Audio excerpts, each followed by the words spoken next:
पड़ोसी को बोलो, बोलो आज आप हील होने जा रहे हो, बोलो आज आप चंगे होने जा रहे हो, बोलो आज आपका दिन है, बोलो आज आपका दिन है।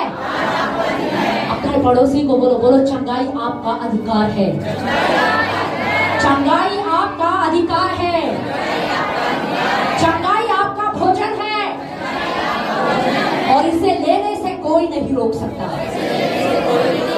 Hallelujah, hallelujah. आपको पता है बहुत सारे लोग ना जब बीमार होते हैं ना, बीमारी में होते हैं, दुनिया में आपने देखा होगा कुछ लोग बीमारी में मर जाते हैं, तो आपको पता है लोगों में चर्चा क्या हो जाती है, अरे शायद भगवान की यही इच्छा थी, शायद ईश्वर की यही इच्छा थी कि ये बीमारी में क्या है, मर जाए।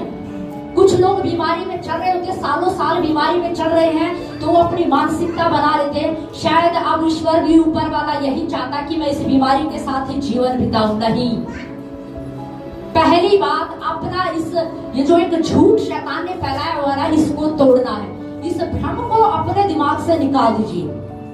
अगर किसी के दिमाग में ये चीज होती है ना, या है, उन्हें लगता है कि बीमारी परमेश्वर की ओर से आती है, या वो ये सोचते हैं बीमारियां परमेश्वर ने बनाई है, तो मैं आपको कह रही नहीं, बीमारियां परमेश्वर की ओर से नहीं है। पहली बात, आप अपनी इस बात को बहुत अपने हृदय में, दिमाग में बिठा लीजिए कि बीमारियां परमेश्वर की ओर से नहीं है। परमेश्वर ने बीमारी नहीं बनाई। आज बहुत सारे लोग बीमार हो जाते हैं, मर जाते हैं बीमारी में, उन्हें लगता है शायद ईश्वर की इच्छा थी। नहीं, ईश्वर की इच्छा नहीं है कि मनुष्य जाति बीमारी में मरे। ईश्वर की इच्छा नहीं है कि मनुष्य जाति बीमारी में रहे, वो बीमार रहे, वो स्ट्रगल करे। नहीं, आज कितनी सारी, आज ये जो वातावरण जो है, आप एनवायरनमेंट को अगर आप देखेंगे तो वायु कितनी प्रदूषित हो गई है। क्या परमेश्वर ने की है ये? किसने किया है इसको दूषित? मनुष्य ने ही। और उसी के कारण कितनी सारी लोगों को बीमारियां हो जाती हैं। आसपास में सफाई नहीं रखते हैं, गंदगी फैली रहती है, मच्छर पनपते हैं, मच्छर के काटने से कई बार डेंगू हो जाता है, लोगों को मलेरिया हो जाता है, कुछ लोग मर जाते हैं। और फिर उन्हें क्या लगता है शायद परमेश्वर की इच्छा थी ये बीमारी पर। नहीं, वो बीमारी परमेश्वर की ओर से नहीं थी, वो बीमारी तो उस गंदगी की ओर से थी जहां पर आपने सफाई नहीं की। तो बहुत बार लोग क्या सोचते हैं, उन्हें लगता है कि जो बीमारियां है ना, जो समस्याएं हैं, वो परमेश्वर की ओर से नहीं। ये गलत फहमी, ये शैतान का एक बहुत बड़ा झूठ है जो उसने फैलाया हुआ है। बीमारियां, समस्याएं, टेंशन, डिप्रेशन, ये परमेश्वर की ओर से नहीं है। बाइबल में आप पढ़ के देखें, पूरी बाइबल को पढ़ के देखें, कहीं भी नहीं लिखा परमेश्वर ने बीमारी को बनाया हो, या चिंताओं को बनाया हो, या टेंशन को बनाया हो। नहीं, बाइबल में तो लिखा परमेश्वर ने सुंदर पेड़ पौधे, जीव जंतु, सब कुछ सुंदर बनाया। जो हवा परमेश्वर ने बनाई थी, क्या आज वो हवा है? नहीं, मनुष्य ने उसे दूषित कर दिया है। क्या जो प्रकृति, जो सुंदर एक दृश्य परमेश्वर ने बनाया था, क्या आज वो है? नहीं, मनुष्य ने अपने स्वार्थ के लिए, अपने उसके लिए पेड़ काट दिए, बहुत सारी चीजें कर दी, फैक्ट्रियां लग गई है, चिमनियां लग गई है, धुआं निकलता है, इन्वायरमेंट कितना दूषित हो गया है, उसके कारण कितनी बीमारियां फैल गई। और लोग क्या कहते हैं, शायद ईश्वर ने यही, ईश्वर की इच्छा यही। नहीं, ईश्वर की इच्छा ये नहीं है। बाइबल में कहीं नहीं लिखा परमेश्वर ने बीमारियों को बनाया हो। नहीं, फिर ये बीमारियां आ कहां से रही है? कुछ तो स्वयं मनुष्य की गलती के कारण। पर बाइबल में लिखा पाप के बाद ये सारी चीजें क्या हो गई, उत्पन्न होने लगी। बीमारी है, टेंशन है, डिप्रेशन है, ये किसके बाद आया? पाप के बाद। परमेश्वर इन्हें लेकर नहीं आया। आज कई सारे लोग इसी में मर जाते हैं, और वो कहते हैं शायद ईश्वर की इच्छा में इसी बीमारी में रहूं, इसी में मर जाऊं। नहीं, ये परमेश्वर की इच्छा नहीं है। परमेश्वर की इच्छा क्या है? यूहन्ना 10:10 में क्या लिखा, जरा पढ़िए।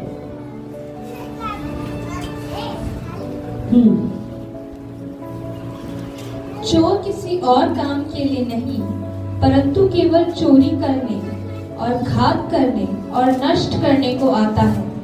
मैं इसलिए आया कि वे जीवन पाएं और बहुतायत से पाएं। देखिए, ध्यान से सुनिए, बाइबल में क्या लिखा, आप फोकस सामने कीजिए। मैं कह रही हूँ आपकी चंगाई, आपका छुटकारा वचन को सुनने में, उसको मानने में ही आज आपका छुटकारा है। और मैं विश्वास करती हूँ जितने लोगों ने हाथ उठाया ना कि वो बीमार है, परेशानी में, आप किसी भी परेशानी में क्यों ना हो, पर मैं कह रही हूँ आपका विश्वास होना चाहिए कि आज वचन प्रचार जो चल रहा है, जैसे जैसे वचन प्रचार खत्म होने का समय आएगा मैं चंगा हो जाऊंगा। हालेलुया। आप बोलो चंगाई किसके हाथ में है? बोलो मेरे हाथ में है।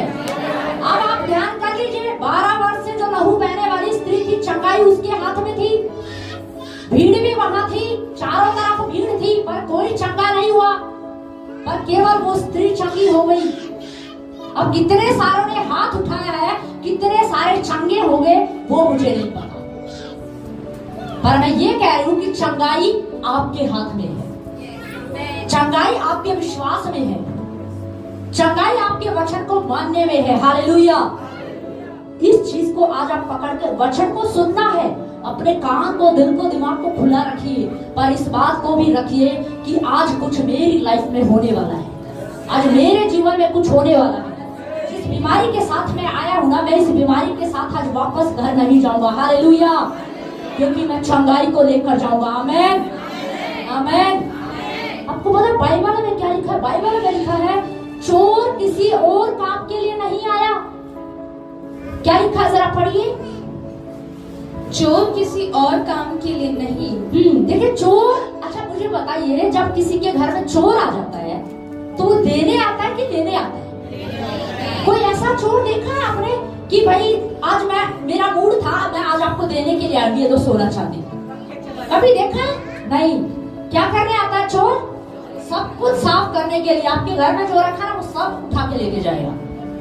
तो बाइबल में क्या लिखा है? चोर किसी, हाँ पढ़िए, चोर किसी और काम के लिए नहीं, परंतु केवल चोरी करने, परंतु केवल चोरी करने और घात करने और नष्ट करने को आता है। और नष्ट करने को आता है। देखो चोर का काम है चोरी करना, नाश करना, हत्या करना, घात करना, चिंताएं लेकर आना, टेंशन लेके आना, डिप्रेशन लेके आना। बाइबल में जो जिस चोर की बात हो रही है ना, ये इस चोर की बात नहीं हो रही है जो गलियों में आपने देखा कई बार किसी के घर में घुस जाते, आप सोचो अरे इन चोरों की बात हो रही। नहीं, बाइबल में जिस चोर की बात हो रही ना, वो चोर शैतान है। ये शैतान के बारे में बात हो रही है। शैतान को बाइबल में लिखा है चोर कहा गया है कि वो एक चोर है। शैतान एक चोर है। और वो कैसे आता है? चोर कैसे आता है? चुपके से आता है ना, ऐसे तो नहीं आता खुले मैं आ गया बस गेट लॉक किया, अरे मैं चोर हूँ, चोरी करने आया, तुम बाहर निकलो, मेरे को साफ करने दो। कभी ऐसा देखा है? नहीं। चोर का मतलब ही है वो क्या आता है? दबे पांव आएगा, चुपके से आएगा, खिड़की से आएगा, कहीं ना कहीं और रास्ते से क्या वो आएगा। तो बाइबल में क्या लिखा है? चोर का काम क्या है?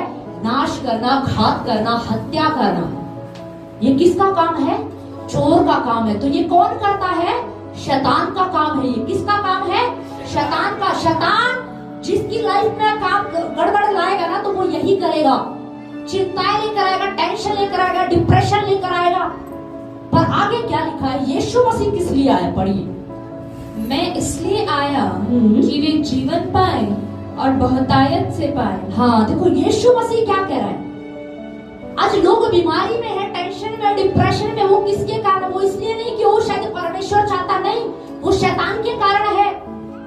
क्योंकि शैतान चिंताओं को लेकर आता है, टेंशन को लेकर आता है, डिप्रेशन को लेकर आता है। आज लोग बीमारी में पड़े हुए शैतान के कारण है, पाप के कारण आज लोग बीमारी में पड़े, समस्याओं में पड़े हैं। पर यीशु मसीह क्या कह रहा है?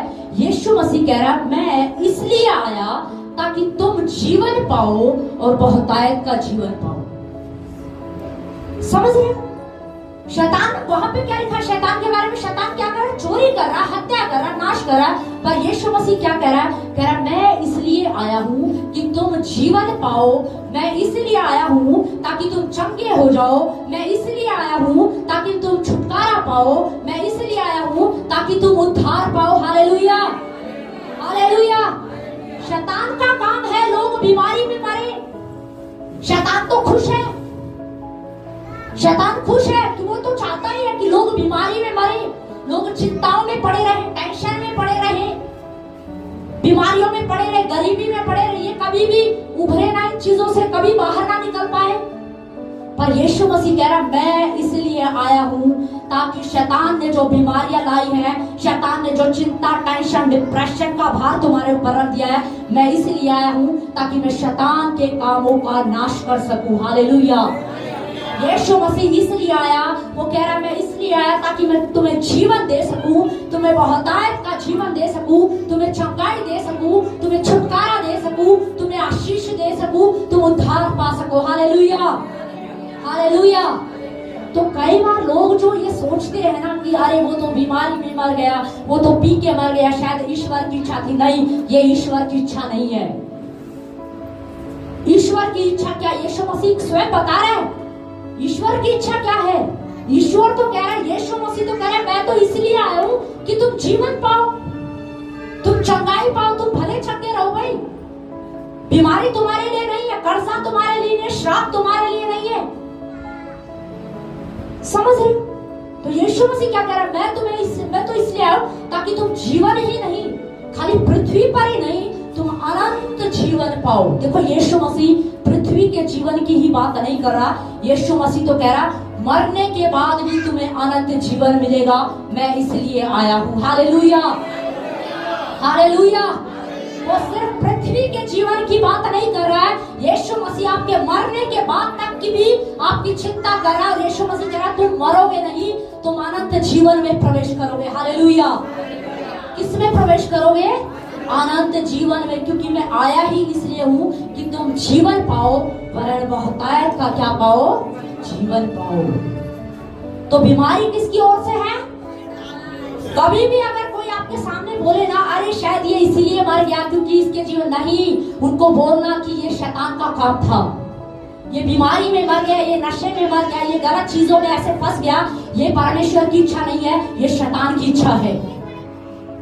मेरा परमेश्वर तो प्रेम करने वाला है, मेरा यीशु तो छुटकारा देने वाला है, मेरा यीशु तो चंगाई देने वाला है, मेरा यीशु आशीष देने वाला है, मेरा यीशु अनंत जीवन की बात करता है। Hallelujah, hallelujah.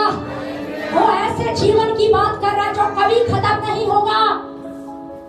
समझ रहे हैं आप? इस चीज को हमें समझना है, इस चीज को हमें समझना और इस बात पर हमें विश्वास करना है कि यीशु क्यों आया। एक वचन और पढ़िए जरा, हम समझ पाएंगे कि परमेश्वर क्यों आया, यीशु क्यों आया। यूहन्ना 6:38 पढ़िए जरा, 6 अध्याय उसकी 38।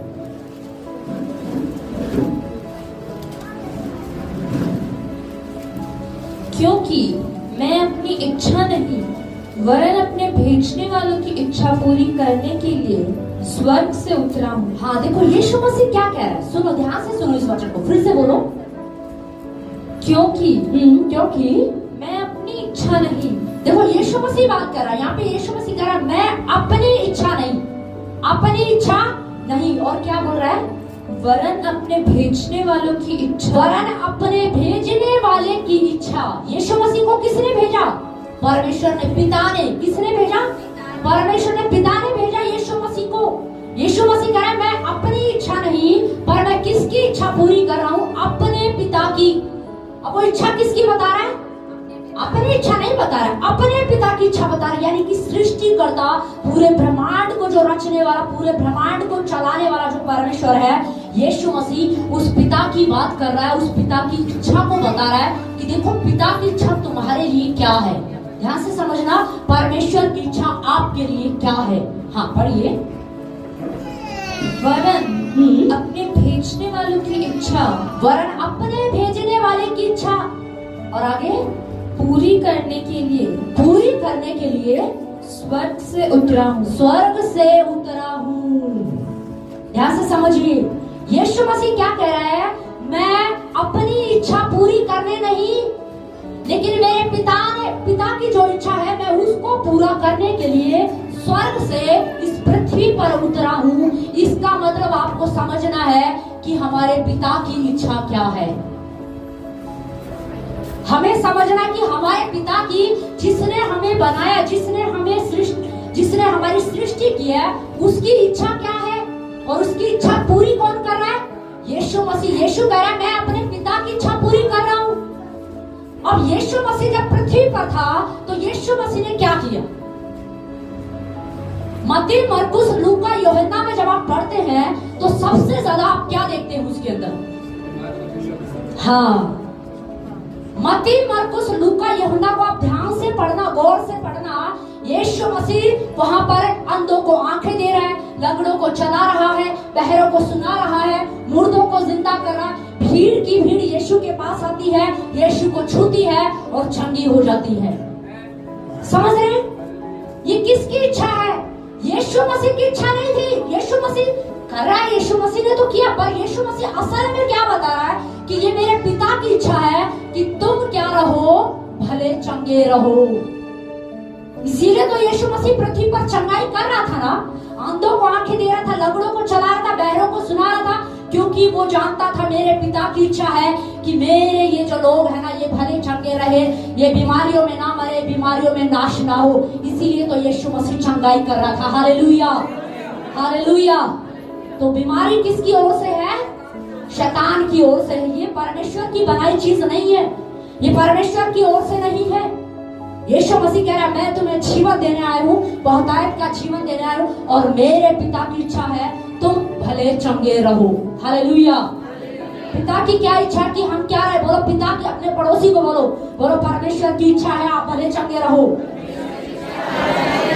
बोलो परमेश्वर की इच्छा है आप भले चंगे रहो। हालेलुया।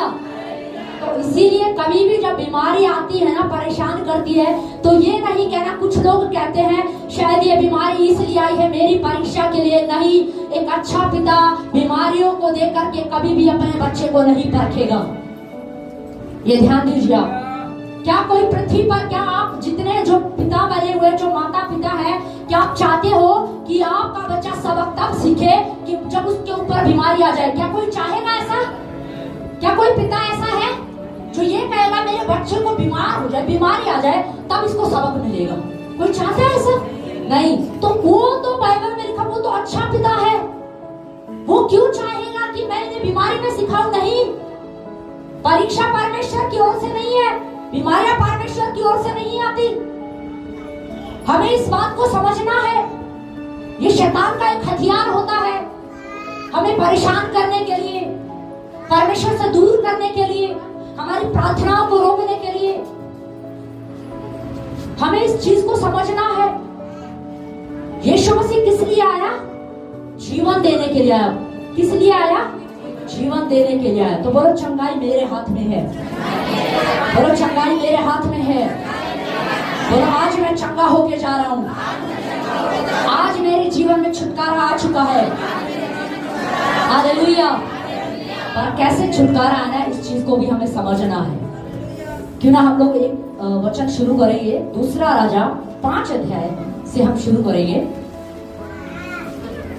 दूसरा राजा 5 अध्याय उसकी 9 आयत से शुरू करें, और यहाँ से आप सुनिएगा। मैं कह रही हूँ सुनने में ही और समझने में और उसको मानने में आज आपका छुटकारा है। आखिरी पल का इंतजार नहीं करना। मैं कह रही हूँ आपको बताना पड़ेगा लास्ट में, एंड में, कि मेरी चंगाई कब हुई, मुझे चंगाई किस टाइम मिली। 12 बजे मिली या 12:10 पे मिली या 12:15 मिली। मैं कह रही हूँ आप जब वचन सुन रहे ना, तो आपकी बॉडी में कुछ हलचल होगी। हालेलुया। आप विश्वास करें, आज आप जब वचन सुन रहे ना, तो आप साधारण तरीके से वचन मत सुनिए। मैं कह रही हूँ आज पवित्र आत्मा आपके जीवन में कुछ करेगा। हालेलुया। हाँ, पढ़िए जरा 9 आयत में क्या लिखा है। तब नामान घोड़ों और रथों समेत एलीशा के द्वार पर आकर खड़ा हुआ। तब एलीशा ने एक दूत से उसके पास यह कहला भेजा, तू जाकर यरदन में 7 बार डुबकी मार, तब तेरा शरीर ज्यों का त्यों हो जाएगा। ध्यान से सुनिए। कुछ लोगों को नामान के बारे में हो सकता है नहीं पता हो। नामान एक व्यक्ति का नाम है। किसका नाम है? एक व्यक्ति का नाम है। जैसे हमारा नाम है, किसी का सोनू है, किसी का मोनू है, तो वैसे ही नामान भी क्या है? एक व्यक्ति का क्या है? नाम है। बाइबल में लिखा नामान एक कोढ़ी था। क्या था? एक कोढ़ी था जिसको कोढ़ हो जाता है ना, तो नामान क्या था? उसको कोढ़ था। वो एक कोढ़ी व्यक्ति था, पर बहुत बलवान था, शूरवीर था। किसी ने, एक बेटी ने उसके घर में आके चर्चा की कि अगर तुम वहां पर होते, तुम प्रार्थना करवाते, तुम कलीसिया में जाते, हमारे उधर एक कलीसिया है, फैमिली ऑफ फेथ है गुड़गांव में, वहां जाओ, तुम प्रार्थना करवाओगे ना तो तुम ठीक हो जाओगे। तो बस उसको पता चल गया इजराइल में कोई है जो चंगाई देता है, जो छुटकारा देता है। और बाइबल में लिखा है नामान जो है अपने रथ अपने घोड़े के साथ बैठकर और बहुत सारा सोना चांदी धन संपत्ति लेकर एलीशा नबी के पास क्या हो गया, चल पड़ा। इजराइल की ओर क्या है, चल पड़ा। अब वो अपनी यात्रा पे चल पड़ा है, क्योंकि उसे क्या पता चल गया कि मेरी चंगाई मेरा छुटकारा कहां पर है, गुड़गांव में। वो तो इजराइल में गया था, मैं गुड़गांव की बात कर रही हूं। समझ रहा, हम कहाँ रहते हैं, गुड़गांव में। तो हम किसकी बात करेंगे, गुड़गांव की। नामान चल पड़ा इजराइल की ओर। अब वो उसको चंगाई चाहिए थी तो वो कहां पर चल पड़ा, गुड़गांव की तरफ। अब जब चल पड़ा तो बाइबल में लिखा वो उस नबी के घर जिसके द्वारा उसे चंगाई मिलनी थी, वो उसके घर के बाहर जाकर क्या हो गया, खड़ा हो गया। अब आगे क्या हुआ उससे आगे पढ़िए। हाँ, तब एलीशा ने एक दूत से उसके पास यह कहला भेजा। देखिए ध्यान से सुनिए, नामान व्यक्ति जो है, नामान कोढ़ी जो है, अपने शहर में से कहां पर आया, मान लीजिए झज्जर से कहां पर आया, गुड़गांव में। अब नामान आराम में रहने वाला व्यक्ति वो इजराइल को गया, किस लिए, अपनी चंगाई पाने के लिए। किस लिए, अपनी चंगाई पाने के लिए। और वो उसके नबी के घर के बाहर ही खड़ा है। पर बाइबल में क्या लिखा है, एलीशा जो नबी है जिसके पास हो गया था, जिसके बाहर वो खड़ा था, वो नबी अपने घर से बाहर ही नहीं आया। ध्यान से सुनिए, वो नबी घर से बाहर नहीं आया, पर उसने क्या किया। हाँ पढ़िए। तब एलीशा ने एक दूत से उसके पास यह कहला भेजा। एक दूत के द्वारा उसके पास एक कहला या एक संदेश उसके पास भेजा। क्या संदेश भेजा, हाँ पढ़िए। तू जाकर यरदन में 7 बार डुबकी मार, तब तेरा शरीर ज्यों का त्यों हो जाएगा। हाँ, और तू शुद्ध होगा। देखिए बाइबल में क्या लिखा है, एलीशा घर के बाहर नहीं आया था, पर एलीशा का एक सेवक था जो उसकी सेवा करता था। तो एलीशा ने अपने सेवक को बुलाया कि सुन, तू जाके जो बाहर नामान कोढ़ी जो खड़ा हुआ है ना, उसको जाके बोल दे कि मैं वचन दे रहा हूँ, ये जो वचन है ना मैं बोल रहा हूँ, उसको जाके ये बोल दे कि तू यरदन नदी में जाकर 7 बार क्या कर ले, डुबकी मार ले, तो तू क्या हो जाएगा, चंगा हो जाएगा। ये एक वचन है। कितनों के पास वचन है, आपके पास वचन है, आपके पास वचन है। आप नहीं कह सकते कि मेरे पास वचन नहीं है। नामान के पास भी वचन पहुंच गया, नामान के पास भी क्या पहुंच गया, वचन पहुंच गया। वचन आपके पास भी है। और ध्यान से सुनिए, आज आप वचन सुन रहे हैं, मैं कह रही हूँ वचन को सुनने में, उसको मानने में ही आज आपका छुटकारा है। Hallelujah, hallelujah. नामान कोढ़ी ने, एलीशा ने नामान कोढ़ी से क्या कहा, अपने सेवक के द्वारा क्या संदेश भेजा, क्या वचन भेजा कि नामान कोढ़ी को जाके बोल, यरदन नदी में जाकर 7 बार डुबकी मारेगा तो वो क्या हो जाएगा, चंगा हो जाएगा। क्या हो जाएगा, चंगा हो जाएगा। अब वचन सेवक के द्वारा उसके पास क्या आया, वचन आया। किसके पास, नामान कोढ़ी के पास। एलीशा खुद आया क्या, नहीं। एलीशा आया क्या खुद, नहीं। क्या आया है, उसका वचन। जब मैं वचन दे रहा हूँ, मैंने वचन दे दिया है, उसको बोल, ये वचन उसको बोल देना, ऐसा ऐसा करना है, बस वो ठीक हो जाएगा। एक सिंपल रास्ता। आज हमारे पास वचन है। यीशु कह रहा है मेरे कोड़े खाने से तुम चंगे हो चुके हो, मतलब हो चुके हो। समझ लो आपके पास ये वचन है, अब ये आ चुका है। नामान कोढ़ी के पास भी वचन पहुंच गया, पर नामान कोढ़ी ने क्या रिएक्ट किया, पढ़िए जरा। परंतु नामान क्रोधित हो यह कहता हुआ चला गया। अब नामान को क्या आ गया, गुस्सा आ गया। नामान क्या हुआ, क्रोधित हो गया। उसको क्या आ गया, गुस्सा आ गया। मैं इतनी दूर से, कहां से, मैं इतनी दूर से इजराइल में आया हूँ, इसके पास आया हूँ, और ये घर से बाहर भी नहीं निकला, इसने मुझसे हेलो हाय भी नहीं किया, मुझसे मिला भी नहीं, मुझसे हाथ भी नहीं मिलाया, कुछ कहा भी नहीं, कुछ किया भी नहीं। अपने सेवक, अपने दास के द्वारा वचन भेज दिया। क्योंकि नामान क्या था, नामान भी भाई आराम में एक अच्छा सेनापति था, एक योद्धा था। भले ही वो कोढ़ी था, पर वो क्या था, एक योद्धा था, सेनापति था। तो नामान को क्या आ गया, गुस्सा आ गया कि ये जो पास्टर है ना, मैं तो इसके पास आया था कि ये प्रार्थना करेगा, कुछ मंत्र बोलेगा, कुछ 2-4 डायलॉग बोलेगा, कुछ तो करेगा, तब क्या मैं ठीक हो जाऊंगा। पर नामान क्या हो गया, क्रोधित हो गया। और आगे क्या लिखा फिर, मैंने तो सोचा था कि अवश्य वह मेरे पास बाहर आएगा। हाँ देखिए, नामान क्या सोचा सोच रहा है। अब नामान अपनी बता रहा है, कह रहा है मैंने तो सोचा था मैं जाऊंगा और वो पासवान एलिशा पासवान जो है, एलिशा पास्टर जो है, वो बाहर आएगा, मेरे सिर पर हाथ रखेगा, मेरे लिए प्रार्थना करेगा, या मुझे कुछ निर्देश देगा, मुझे कुछ बड़ा कठिन काम देगा, तब जाकर क्या कुछ ना कुछ तो होगा। क्योंकि वो क्या कह रहा है, मैंने तो सोचा, क्या सोचा उसने भाई, पढ़िए जरा क्या सोचा। मैंने तो सोचा था कि अवश्य वह मेरे पास बाहर आएगा, अवश्य वह मेरे पास बाहर आएगा और खड़ा होकर अपने परमेश्वर यहोवा से प्रार्थना करके कोढ़ के स्थान पर अपना हाथ फेर कर कोढ़ को दूर करेगा। अपना हाथ रखकर मेरे कोढ़ के ऊपर अपना हाथ रखेगा और 1 घंटा आधा घंटा मेरे लिए प्रार्थना करेगा, लगा रहेगा, प्रभु इसको चंगाई दे, इसको चंगाई दे। पर ऐसा उसने कुछ भी नहीं किया। आज बहुत सारे लोग जो है ना कलीसिया में आते हैं, पर वो अपनी चंगाई लेकर नहीं जाते, अपना छुटकारा लेकर नहीं जा पाते हैं। क्यों नहीं जा पाते हैं? क्योंकि वो वचन को आदर नहीं देते, क्योंकि वो वचन को ऑनर नहीं करते। जब वचन चलता है ना तो उन्हें नींद आने लगती है। जब वचन चलता है ना तो उन्हें याद आता, ओ मेरा बच्चा तो रो रहा है। जब वचन याद आता, जब वचन चल रहा था तो उन्हें याद आता, अरे मैं तो पानी पीना तो भूल ही गया। जब वचन चल रहा था तब उन्हें याद आया, अरे मुझे तो वॉशरूम जाना था, मैं तो बहुत देर से रोक के बैठा हुआ था। कब आता है? इसका मतलब क्या है? इसका मतलब वचन की और उनका ध्यान नहीं है। नामान के पास क्या पहुंचा था? क्या एलिशा पहुंचा था? नहीं, नामान के पास वचन पहुंचा था, पर नामान उस वचन को समझ नहीं पाया। और नामान ने क्या कहा? नामान को क्या आया? गुस्सा आया। और नामान बोला कि मुझे तो लगा था, मैंने तो सोचा था वो ऐसा कुछ करेगा। वो क्यों सोच रहा था ऐसा? कि देखिए मैं आपको बता रही हूँ, नामान जो था ना वो एक विश्वासी नहीं था। नामान क्या एक विश्वासी नहीं था, क्योंकि वो आराम से कहां पर आया है? इजराइल में आया है। वो इजराइल के परमेश्वर के बारे में हो सकता है उसने कभी चर्चा सुनी हो या नहीं भी सुनी हो, या पहली बार उस लड़की के द्वारा उसने चर्चा सुनी होगी। तो उससे पहले वो क्या सोचता होगा? जब कहीं भी जाता होगा तो उसने देखा होगा कोई झाड़ा लगा है, कोई चप्पल मार रहा है, कोई कुछ कर रहा है, कोई कुछ करता है। अरे हमारे उधर तो वो जो भाई था ना, उसको उसने, हमारे उधर के जो वो है ना, उन्होंने क्या बोला था? 21 दिन उपवास करना, नंगे पैर रहना है, खाना नहीं खाना है, सिर्फ पानी पीना है। ये क्या बात हुई? इसने बोला यरदन नदी में 7 बार जाकर क्या कर ले?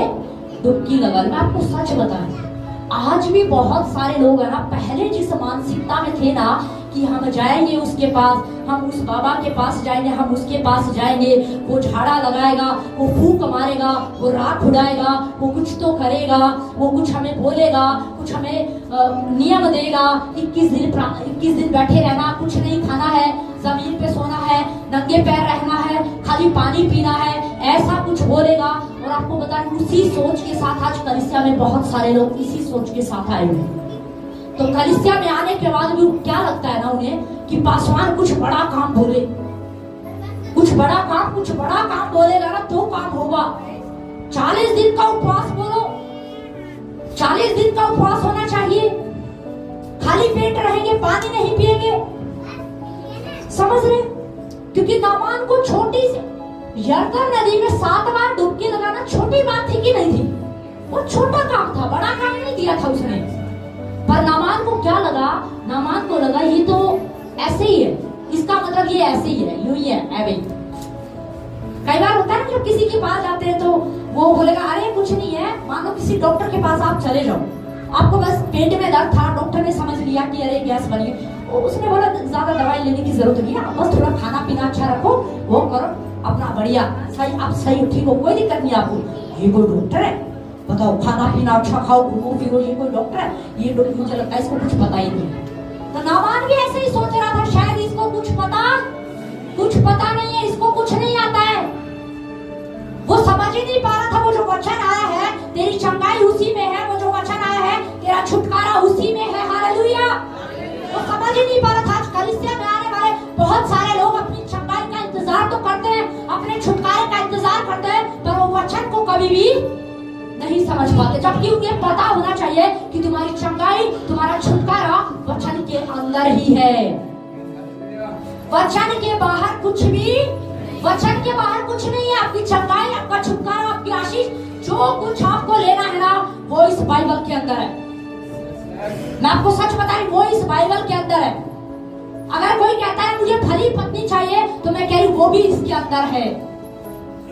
क्योंकि बाइबल में क्या लिखा, जो यहोवा का भय मानते हैं परमेश्वर उन्हें भली स्त्री प्रदान करता है।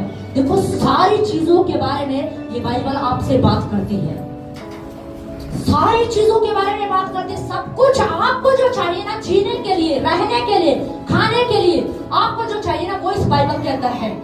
आपको इस बाइबल से बाहर ताकने झांकने की जरूरत ही नहीं है, क्योंकि इस बाइबल में सब कुछ है। इसमें काजू कतली भी है, इसमें विटामिन भी है, इसमें कैल्शियम भी है, इसमें सब कुछ है। आपको बाहर जाने की जरूरत है नहीं है, इधर उधर ताकने की जरूरत है नहीं है, क्योंकि सब कुछ आपके पास है। हालेलुया। इस वचन के अंदर सब कुछ है, पर हमें क्या होना चाहिए, उसे लेना आना चाहिए। क्या करना आना चाहिए? लेना आना चाहिए। मेरी चंगाई इसमें है, मेरा छुटकारा इसमें है, मेरी आशीष इसमें है, मेरे बच्चों की बुद्धि इसमें है, मेरे लिए भली पत्नी इसमें है, और मैं उसे प्राप्त कर लूंगा। हालेलुया। समझ रहे? उस वचन को हमें जानना, कौन सा वो वचन है जिसके द्वारा मेरे बच्चों को बुद्धि मिलेगी। मैं उस वचन को पकड़ लूंगा, मैं उस वचन को थाम लूंगा। कौन सा वो वचन है जो मुझे भली स्त्री दे सकता? बाइबल में लिखा, यहोवा का जो भय मानते हैं परमेश्वर उन्हें भली स्त्री प्रदान करेगा। Hallelujah, hallelujah. हमें वचन का पता होना चाहिए, हमें वचन का ज्ञान होना चाहिए, हमें पता होना चाहिए हमारी चंगाई, हमारा छुटकारा वचन में छुपा हुआ है। नामान समझ नहीं पाया, नामान के पास वचन पहुंचा, पर नामान क्या हो गया? क्रोधित हो गया। उसे लगा पास्टर आएगा, कुछ बड़ा काम करेगा, पर उसने ऐसा कुछ नहीं किया। आज कलीसिया में आने वाले लोग भी ना यही सोचते हैं, पास्टर हमारे लिए घंटों प्रार्थना करे, पास्टर 5 मिनट की प्रार्थना से कुछ नहीं होता है, पास्टर एक संडे की प्रार्थना से कुछ भी नहीं होगा, हर संडे प्रार्थना हाथ रखवाएंगे, एवरी संडे आएंगे, पास्टर हाथ रख दो, पास्टर हाथ रखे प्रार्थना करो हर संडे। उन्हें समझ ही नहीं आ रहा है कि हमारी चंगाई, हमारा छुटकारा वचन में है। Hallelujah, hallelujah. हमें इस बात को समझना है, चंगाई कहीं और नहीं, चंगाई आपके पास है, आपके हाथ में है, यह आपका अधिकार है। यीशु मसीह स्वयं परमेश्वर चाहता है कि आप भले चंगे रहे, वो नहीं चाहता कि आप बीमारी में रहे, वो नहीं चाहता कि आप बीमारी में मर जाए, नहीं, ये तो शैतान की इच्छा है। पर यीशु मसीह कह रहा, मैं इसलिए आया हूं ताकि तुम जीवन पाओ और बहुतायत का जीवन पाओ। हालेलुया। यीशु मसीह सिर्फ इस पृथ्वी के जीवन की बात नहीं कर रहा है। देखो आप पृथ्वी के बारे में ही सोच रहे हो, पर यीशु मसीह आपके मरने के बाद के बारे में भी सोच रहा है। हालेलुया। वो आपके बाद के बारे में भी सोच रहा है। कुछ लोगों को लगता होगा अरे आगे का किसने देखा, पर यीशु मसीह को आगे का सब दिखाई दे रहा है। इसीलिए तो बाइबल में लिखा है, यीशु मसीह क्या कह रहा है, मैं जाता हूँ स्वर्ग में और तुम्हारे लिए, यीशु मसीह क्या कह रहा है, तुम्हारे लिए मैं स्वर्ग में जगह क्या कर रहा हूँ, तैयार कर रहा हूँ, और मैं तुम्हें वापस लेने आऊंगा। हालेलुया। ये हमारे यीशु मसीह का वायदा है। उसने कहा मैं तुम्हें कभी नहीं छोड़ूंगा। देखो मरने के बाद भी यीशु मसीह कह रहा है, तुम मर भी गए ना तब भी मैं तुम्हारा साथ नहीं छोड़ूंगा। हालेलुया। तुम मेरे साथ अनंत जीवन में प्रवेश करोगे, तुम मेरे साथ स्वर्ग में मेरे पिता के साथ भोज में बैठोगे, हमारे साथ बैठकर भोजन करोगे। Hallelujah, hallelujah. तो यीशु मसीह खाली पृथ्वी की ही बात नहीं कर रहा है, यीशु मसीह ने तो एक बहुत बड़ा प्लान बनाया है। आपके मरने के बाद आप जब प्रभु में सो जाएंगे ना, उसके बाद का भी प्लान उसके पास है। हालेलुया। तो अब हमें सोचने की जरूरत नहीं है, अरे मरने के बाद हम कहाँ जाएंगे, कढ़ाई में तले जाएंगे या कहाँ पकाए जाएंगे। नहीं, आप स्वर्ग में यीशु मसीह के साथ भोज करेंगे। हालेलुया, आमीन, आमीन। समझ रहे? पर हमें किसको समझना है? वचन को पकड़ना है। किसको समझना है? वचन को समझना। नामान कोड़ी वचन को नहीं समझ पाया, इसलिए वो गुस्से में आ गया। पासवान बोलता है कलीसिया का, अपनी जरूरत के अनुसार इसमें से वचन निकालो, खोजो, पढ़ो कहाँ पर लिखे है वचन। पर क्या कहते हैं, पास्टर जी आप ही दे दो ना वचन। भी कुछ लोग तो बड़े समझ, पास्टर जी हमने तो ढूंढा पर हमें मिला ही नहीं। आपने ढूंढा ही नहीं इसलिए नहीं मिला, ढूंढते तो मिल जाता, ढूंढते तो मिल जाता, पर ढूंढा नहीं इसलिए मिला नहीं। समझ रहे हैं? एक बार क्या हुआ, बहुत समय पहले की बात है, हम जब नए नए प्रभु में आए थे विश्वास में, तो हमारे जो आत्मिक अगुवे, हमारे जो पासवान है, मेरी जो एक फ्रेंड है, उनके घर पर वो खाने पर आए हुए थे और हम लोग भी वहीं पर थे। तो हम लोग जो है, मैं और मेरी फ्रेंड जो, हम लोग खाना बना रहे थे। तो खाना बनाते हमने खाना सर्व कर दिया पास्टर जी के सामने। तो हुआ क्या कि सब्जी रोटी मतलब जो भी खाना था हमने सर्व कर दिया। तो पास्टर जी ने बोला हरी मिर्च मिलेगी क्या? तो मैंने जो अंदर बहन थी, मैंने उससे पूछा कि पास्टर जी पूछ रहे हैं हरी मिर्च मिलेगी क्या? तो उसने बोला अरे हरी मिर्च तो खत्म हो गई, जितनी भी थी ना मैंने सारी डाल दी, अब एक भी नहीं है। अरे मैंने कहा एक तो ढूंढ। बोली नहीं एक भी नहीं है। अरे मैंने कहा ढूंढ तो सही। बोली नहीं एक भी नहीं है। हमने पूरा किचन छान मारा, फिर हमने फ्रिज में छान मारा, पर कहीं मिर्च नहीं मिली। आपको पता है जो जिसमें टमाटर हम डालते हैं ना, बाद में हमने सोचा यार मिर्च तो है नहीं, अब पास्टर जी को बोल ही देते। फिर मैंने बोला कि मैंने कहा अच्छा दोबारा ट्राई मारते हैं, कहीं क्या पता इधर उधर कोने में कहीं कोई एक मिर्च गिरी मिल जाए। तो आपको पता है हमने वो टमाटर वाला जो बॉक्स था ना, उसको उठाया और उसको उठा के देखा, एक हरी मिर्च वहां पर मिल गई। तो हमने कहा मिल गई पास्टर जी, हरी मिर्च मिल गई। तो हमने जाके उनको वो क्या हरी मिर्च दी। तब मुझे समझ में आया कि ढूंढेंगे तो मिलेगा, पर कई लोग ढूंढते ही नहीं है। और फिर क्या कहते हैं पास्टर जी, हमें हमारी जरूरत का वचन मिला ही नहीं, हमें पता ही नहीं है कि यीशु के कोड़े खाने से हम चंगे हो गए। ये वचन कहाँ पे लिखा, हमें पता ही नहीं है। यीशु मसीह ने कहा कि तुम्हारे बच्चों को यूं ही बुद्धि परमेश्वर प्रदान करेगा, ये वचन कहाँ पे लिखा है? परमेश्वर अपने बच्चों को यूं ही नहीं प्रदान करता, हमें पता ही नहीं ये कहाँ पर लिखा है, क्योंकि हम ढूंढते नहीं है। हमें सब कुछ पक्का हुआ चाहिए। सब कुछ क्या है? कुछ लोग, पता है मैं आपको सच बताऊं, कुछ लोग कलीसिया में ना अपनी प्रार्थना के सहारे नहीं जी रहे, वो अपने पासवान की प्रार्थना के सहारे जी रहे। हमारा पासवान प्रार्थना कर रहा है ना, हमारा पास्टर प्रार्थना कर रहा है ना, उसी की प्रार्थना के सहारे, उसी के सहारे जी रहे हैं। पूछोगे जब आप उनसे कितने मिनट प्रार्थना करते हो? 10 मिनट, बस इतना ही कर पाते, 10 मिनट समय नहीं मिलता है। हाँ पासवान सारा दिन, हमारे पास्टर करते हैं ना, वो 5-5 घंटे करते, वो 6-6 घंटे करते। अरे वो प्रार्थना करते हैं, माना कि आप उसके सहारे आप थोड़ा चल रहे हो, पर मैं कह रही हूँ आपको दौड़ने के लिए, आपको जीवित रहने के लिए, आपको आगे बढ़ने के लिए, आपको खुद की प्रार्थना की जरूरत है। हालेलुया। आप अपने पासवान की प्रार्थना से सांस ले रहे होगे, पर मैं कह रही हूँ अगर आपको अच्छा दौड़ना है, अच्छी हेल्थ रखनी है, तो